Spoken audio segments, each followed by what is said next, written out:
want to tell you about an experience that was not only traumatic and sad, but also horrifying and terrifying, which took place in a hospital. Since then, I have rarely gone to healthcare centers unless it is absolutely necessary. I never imagined that what I witnessed was real, and I spent months refusing to accept that what my eyes had seen. It happened in 2001, the year I had just graduated as a professional psychologist. The celebration was quite a spectacle, immortalized in photos, videos, and unforgettable moments that would be forever etched in my memory. It was one of the happiest days of my life, although shortly afterward, my little brother was admitted to the hospital due to an illness he had been fighting for years. That child was the light of my life, my reason for living, my everything.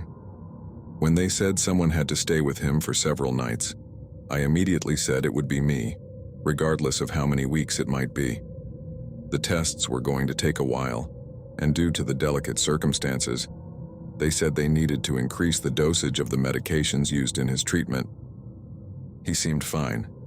He smiled, joked with me, and laughed at my bad jokes just to avoid making me feel bad.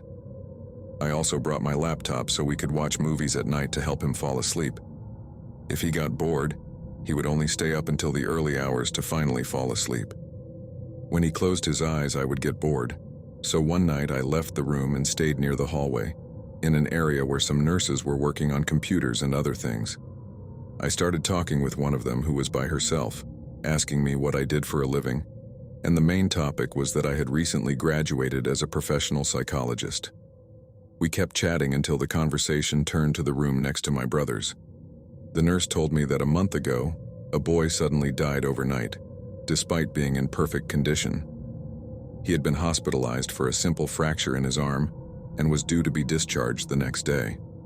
The family sued the hospital, claiming that something must have been done to him and that they were not given a logical explanation for what happened. But the matter was more delicate because the cameras didn't show anything unusual. No one had entered his room that night and he was just waiting for morning to leave. Even she showed a bit of fear at the inexplicable event, and then she commented that maybe the rumors circulating on the internet were true. I didn't hesitate to ask her which rumors she was referring to, but at that moment another nurse came and said they needed her, so she had to leave. When I returned to the room where my brother was, I saw a boy next to him, and I froze. You might wonder why I would be scared to see an innocent child talking to my little brother. Well, the reason is that the nurse had shown me a photo of the boy who had died, and it was him. He was right in front of me, caressing my brother's head. I immediately turned around to open the door and alert the nurses, but strangely, it wouldn't open. It was as if it were jammed, and I found it impossible to open it. The same boy told me not to try, that only he could open the door. He then left my brother alone, walked over to me, and told me that she would come for my brother this week. He warned me that there was nothing I could do about it and said he was sorry that it was this way. I saw him walk away and open the door that I couldn't open. I followed him immediately, but he was nowhere to be found. It was as if he had vanished into thin air, and it was clear that no one else saw him.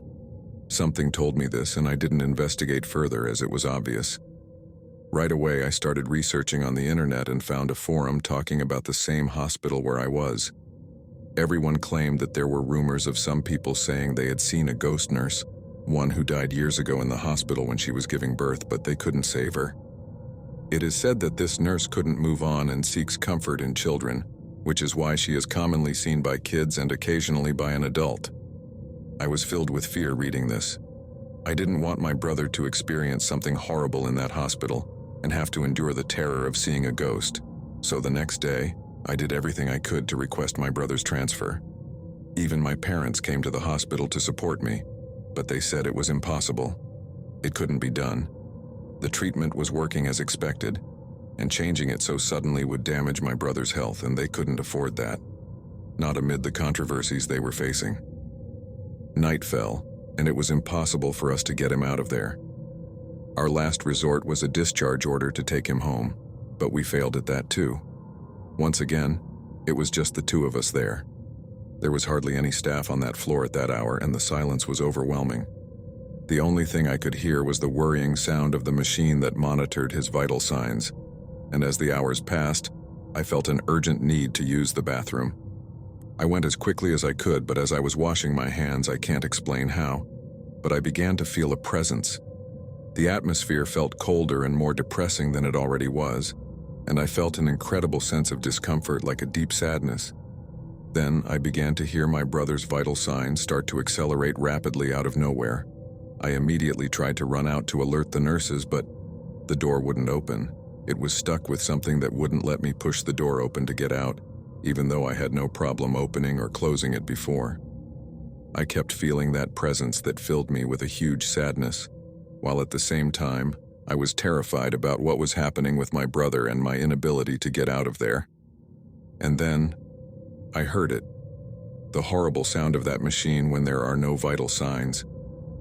At that exact moment, I was able to open the door without any problem, and nothing could explain why I couldn't open it when I needed it most. My brother was no longer breathing. I ran for help from the nurses so they could do everything possible to save my little brother, but it was inevitable. My brother died that night. The supposed cause of death was a sudden cardiac arrest, but I know something else happened that night. It brings tears to my eyes to think that my poor little brother might have seen something horrible, and an entity did this to him, just like what happened to that other little boy who died some time ago. The nurse I spoke to the other day secretly told me that the other boy and my brother weren't the only ones, that these strange and sudden deaths happened more often than I thought, but they were threatened if they said anything. I spent my time screaming in the hospital, insisting that something evil was roaming around that place, and that they had to do something because other children would lose their lives, but they just tried to calm me down until security arrived and removed me from the premises. With all the negative accusations I made against the hospital, I thought reporters would flood the place in the morning, but not a single one came. They found a way to cover everything up, and we kept getting messages and calls from unknown people threatening us, telling us what they would do if we said anything. We buried my brother with an incredible pain and the helplessness of not having been able to do anything to save him.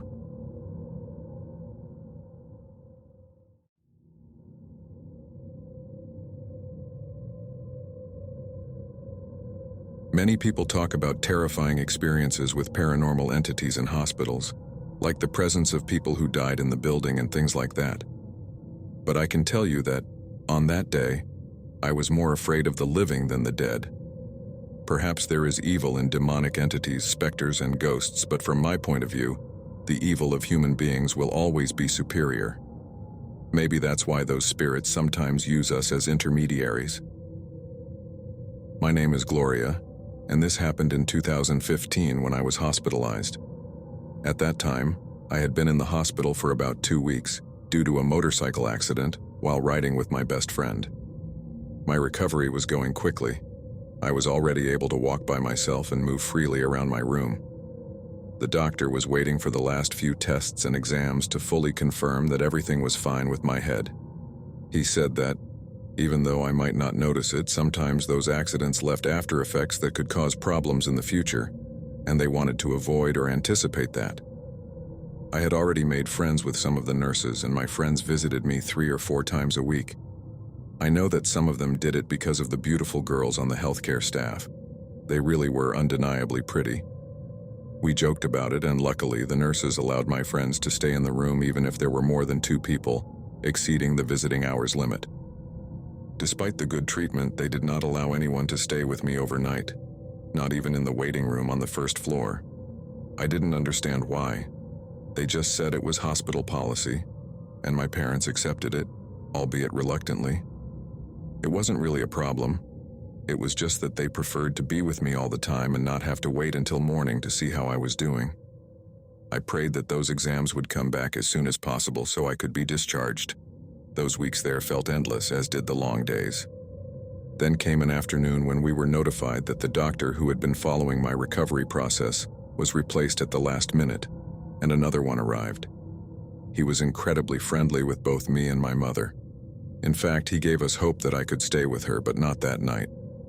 He said he would talk to the director so that I could spend the rest of my days there with someone accompanying me at night, At least he seemed interested in the comfort of his patients, or maybe just mine. My mother joked that he liked me and all that, but I didn't care. I was in love with a guy from college, so the doctor was completely off my radar. Night came and he himself told my mother that she couldn't stay, but she could the next night. He had already arranged everything with the director and had given the order.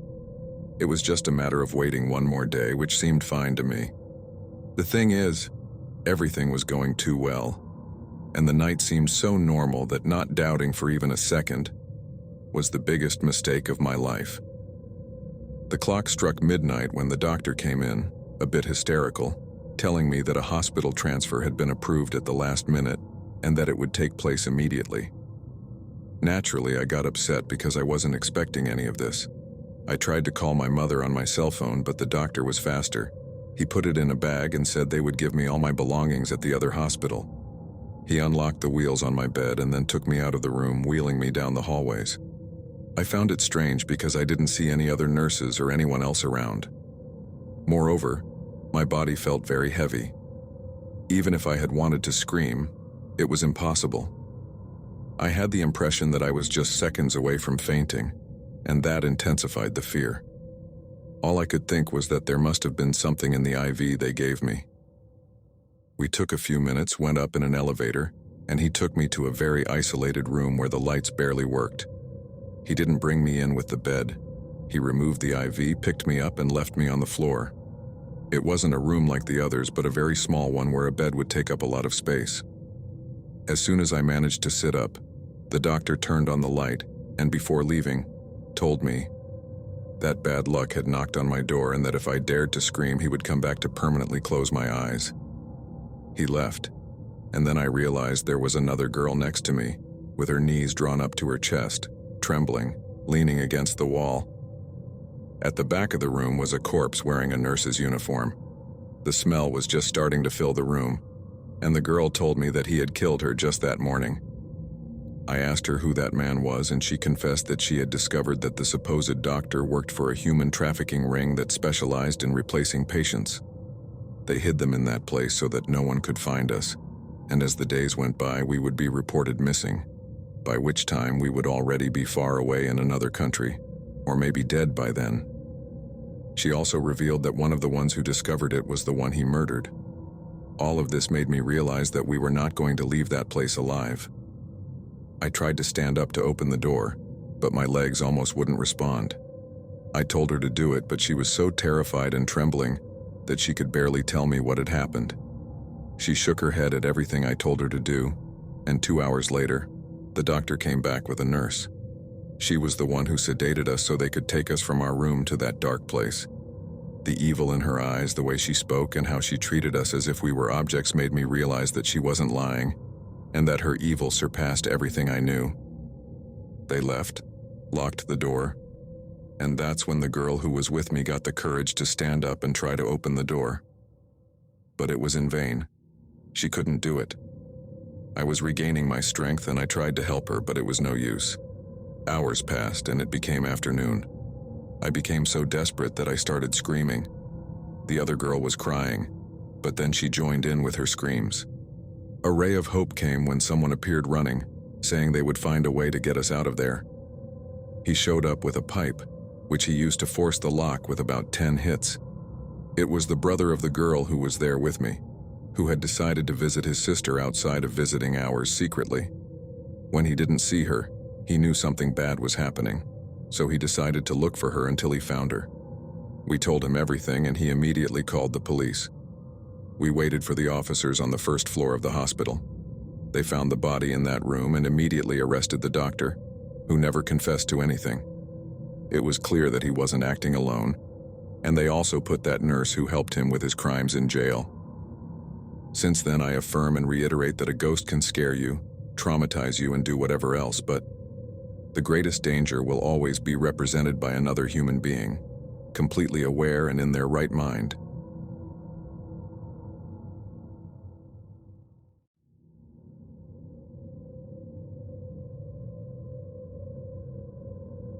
Many say that the devil doesn't exist, while others claim to have had experiences where they were victims and affected by his evil and power. I, on the other hand, can say that his greatest tool for spreading hatred and causing harm is man, and a terrible experience confirmed to me that I wasn't wrong. It was the year 2014, and I was hospitalized because the bus I was on was hit by another vehicle on the side where I was sitting. My right arm had to be put in a cast due to a fracture, and I was constantly feeling dizzy, so much so that they had to give me medication not only for the pain but also to help me sleep. My family was more than worried, and few could visit me because the visiting hours clashed with their work schedules. Sometimes an aunt would come by, and on other days a cousin. Some days I spent alone, updating everyone through my cell phone. It was tedious having to do almost everything with just one hand, and the cast would stay with me for a long time, even after I was discharged. The worst part of it all was the doctor. He was always scolding me for something. Sometimes it was for the position I was sitting in, or the poor condition in which I kept the IV in my hand. He drove me crazy, but there was no other choice but to endure it. Sometimes he scared me, telling me they needed to run more tests, and that some of the tests they had already done didn't reveal anything good, and that I should prepare for the worst. I don't know what kind of doctor gives a patient a diagnosis like that, but I had to put up with it. I didn't want to say anything to my mother, not even over the phone, because knowing her well, she would be capable of leaving her job just to confront that doctor and put him in his place. I would have enjoyed that for sure, but I didn't want to create problems either at the hospital or at my mom's job. So, I found distraction in my cell phone and my books, which I read at an incredible speed. After all, I had nothing else to do. Finally, that night came, the one that changed everything. The bitter and disrespectful doctor entered the room with a serious look on his face. I thought he was about to scold me or tell me how much he disliked me. He was seriously unbearable. But instead he told me that he now had the results of all the tests, and that even though I wasn't showing symptoms, it was revealed that the impact on my head had caused severe damage, which could lead to a stroke at any moment without anything that could be done about it. I burst into tears in front of him, and he tried to console me by saying that, in any case, there was a chance it wouldn't happen in those days, but rather in months or years. Then he added that an operation was impossible because the risk would be even greater. He left and returned 2 hours later. He found me crying uncontrollably, and I didn't even want to say anything to my mother. The doctor came in again, giving me the news that my father had just suffered a terrible accident and that the paramedics reported they didn't think he could be saved. My pain tripled. I started crying and even screaming without caring about anything. That doctor hugged me, comforted me, and then whispered in my ear, asking if I was capable of doing whatever was necessary to save my father. I said yes, and then he explained that there was a way to save not only my father's life, but also mine. I wiped away my tears and asked him how, to which he replied that if I sold my soul to the devil through him, then he would ensure that our lives would be extended and prosperous, enjoying good health and all that. I was really surprised, but he immediately made it clear that I couldn't tell anyone, and that I was obliged to respond at that very moment. He knew how to do it. I was sunk in an incredible state of sadness, wasn't thinking rationally, and wasn't thinking about anything at all. I said yes, nodding my head, and then he removed the IV, helped me get out of bed, and told me to follow him to a room he had prepared exclusively for all of this. None of the nurses said anything. They looked at us as if walking with him there was normal, something that happened regularly. Just as he said, he took me to a secluded room that was lit with candles and had red walls. In the center, there was a white pentagram painted on the floor, and he told me to kneel in the middle. I did so. He handed me some sheets with prayers in a language I didn't know, but it was specified how to pronounce them correctly. The doctor was clear. He told me that for everything to work out, I had to say every single word, and then spit, keeping the request I would make to the devil in my mind, and he would ensure it would be fulfilled. I started reading slowly, and within seconds I saw how the candle flames intensified, reaching over 3 feet in height. The heat increased to the point where the air conditioning was no longer noticeable. And not just that. My body began to feel cold while at the same time sweating and feeling hot. I was trembling. White smoke was coming out of my mouth, and soon after, I started hearing voices telling me to read faster, that they were eager to have my soul, and asking me if I really wanted my father to stay alive, to read those sheets once and for all. I was crying while doing it, thinking this was a really bad idea.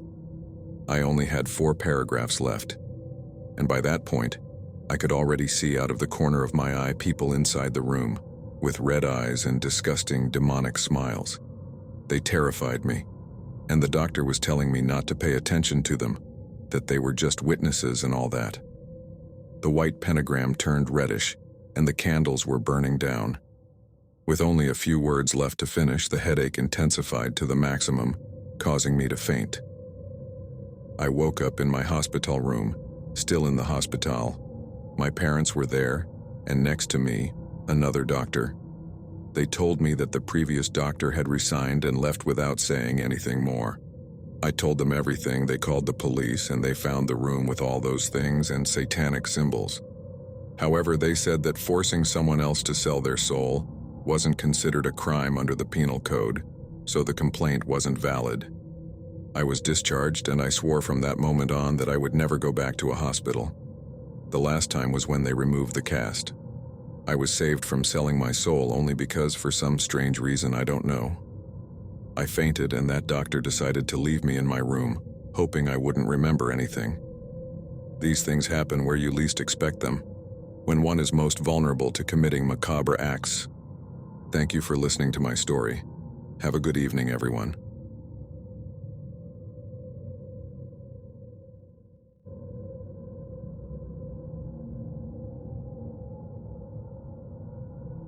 When I used to hear the word cult somewhere, I would imagine a dark church or some huge place with demonic statues, pentagrams, and symbols of hell, with people wearing strange robes and having a personality so dry and lifeless that it made you believe that the only human thing about them was their appearance.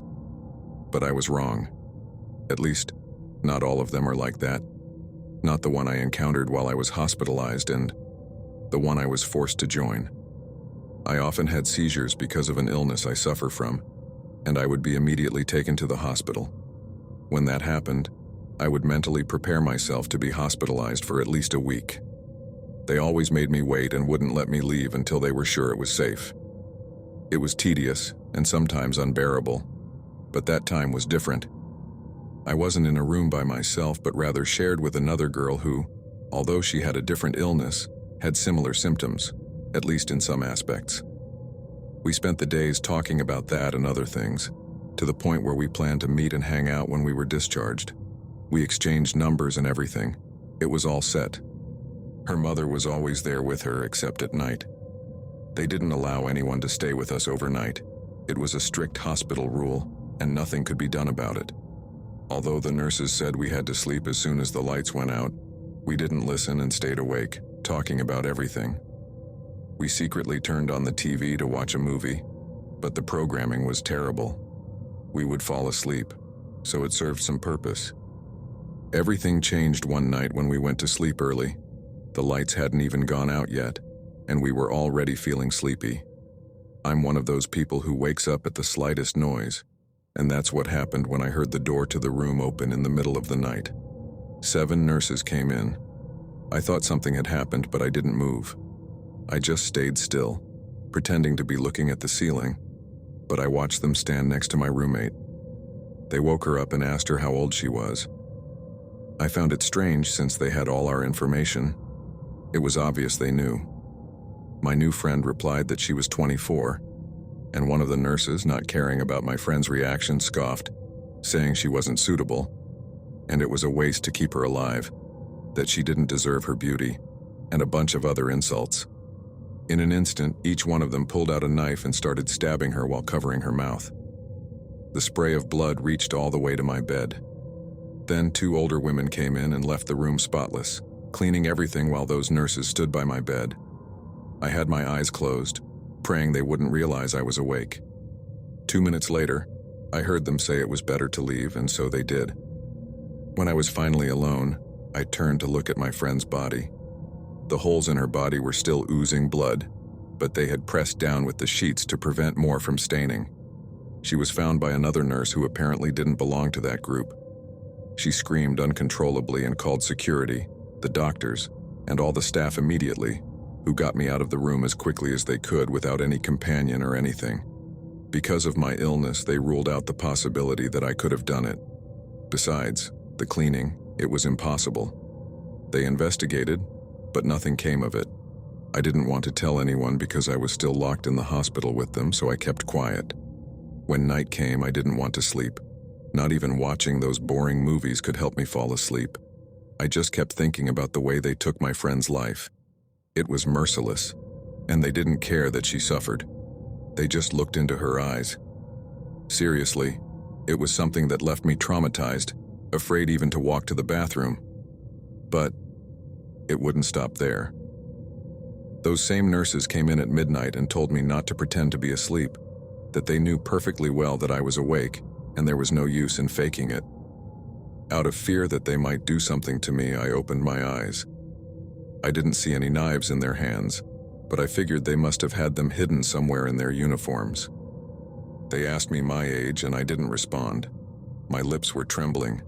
I didn't want to open my mouth, not even to sigh. They repeated the question with a knife at my throat, and then I told them I was 23 years old. They stepped back and said that was the age that he wanted for the new one.